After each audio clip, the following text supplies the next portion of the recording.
Hi friends, welcome to today's class. So today's question is find the value of root of 6, root of 6, root of 6 and it is continuing. Okay, so it is an infinite term. Again inside again root 6 will come, again root 6 will come. So likewise it just continues. So how to do this question? And these kind of questions are very common for competitive exams. So let us see how to do this.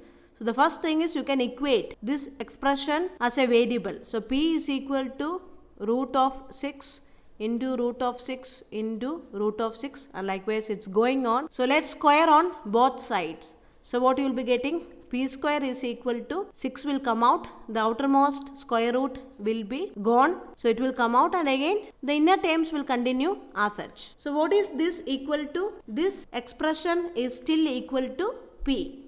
Okay, it is an infinite term, so this expression is still equal to p. So you can rewrite this as p square is equal to 6p. So what you will be getting, your p is equal to 6. So this is a very important observation. So for all kind of questions, for all these kind of questions, your answer will be equal to this term. So this question can be replaced as root of 8 into root of 8 into root of 8. Likewise it can be replaced, or it can be root of 1000 into any number. Whatever be the number in this same format, your answer will be equal to this particular number.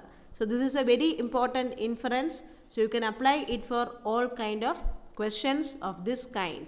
So root of x into root of x, then again root of x. Likewise it is coming means infinitely it is coming means your answer will be equal to x. Now second question of a similar format is find the value of root of 20 plus root of 20 plus root of 20 plus. Likewise it goes on up to infinity, it goes on infinitely. So what is the value for this expression? So you can equate p is equal to root of 20 plus root of 20 plus root of 20 plus. Likewise we are just equating this expression to p. So same way you are squaring on both sides. So you will be getting p square is equal to this outermost square will be removed. So it will be equal to 20 plus the innermost terms will continue as such because it is going up to infinity. So likewise it goes on. Now how can you rewrite this? This expression is still equal to p.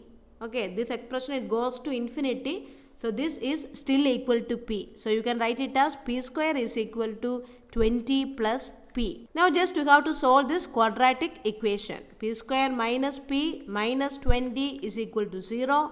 So you will be getting p minus 5 into p plus 4 is equal to 0 and p is equal to 5. So here you cannot have a general value for these kind of questions, but the method will be same. So whatever the value will be coming here, whether it be 40 or 50 or whatever. Suppose if it is 50 here means your expression will be equal to p square is equal to 50 plus p. So now you have to solve this quadratic equation. So that will be the format. So whatever be the number here, you will be able to form a quadratic equation of this format. So you can write a general way like this. You can express root of x plus root of x plus root of x plus. Likewise it is going means you will be getting p square is equal to x plus p. So you have to, p means this expression. Okay, p is this expression. So p square is equal to x plus p, and then just you have to solve this quadratic equation in order to find out p. Now one more question. Find the value of root of 2, then cube root of 4, again square root of 2, then again cube root of 4. Likewise it is continuing. So here also the expression is continuing up to infinity. Okay, so first root of 2 is coming, then square root of 4 is coming. So likewise again root 2 is coming, again square root of 4 will be coming, then again root 2 will come, then again cube root of 4 will come. So likewise it is continuing up to infinity. So for all these kind of questions, when the same terms are repeating till infinity, you have to follow the same method. So here also you have to write p is equal to root of 2 into cube root of 4. Okay, cube root of 4, then again square root of 2, then again cube root of 4, then till infinity. Then again you have to square both sides. So you will be getting p square is equal to 2 into cube root of 4, then square root of 2, then again cube root of 4. Likewise it is continuing. So next next method, next step is to cube both sides, because you have to remove this also. Okay, this cube also you have to, cube root also you have to remove, then only you will be able to form an expression. So you are going to cube both sides. Okay, first step is you are squaring both sides so as to remove the outermost square. Then you are having a cube root outermost now. So you have to remove that cube root also. For that you are going to cube both sides. So you will be getting p square the whole cube is equal to p raised to 6. So p raised to 6 is equal to 2 into 4 into again square root of 2, then cube root of 4.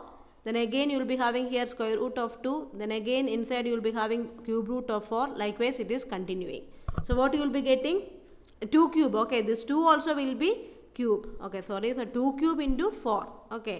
So when 2 is cubed, you will be getting 2 cube. Then this cube root also will be going. So what you will be getting finally? You will be getting p raised to 6 is equal to 2 cube is 8. 8 into 4 is equal to 32. And what is this equal to? This is equal to p. Okay, so p is this. It is going up to infinity. So this term will be equal to p. So p raised to 6 is equal to 32p. So you will be getting p raised to 5 is equal to 32, or p is equal to 2. 32, the fifth root of 32, which is equal to 2. So for all these kind of questions, you just have to equate the question given to a variable p. Then your aim should be to remove the square roots or cube roots or whatever be. The outermost square root or outermost cube root, everything should be removed. Then you will be able to form an expression which contains p again. Then solving that, you will be getting your final answer. Thank you for watching.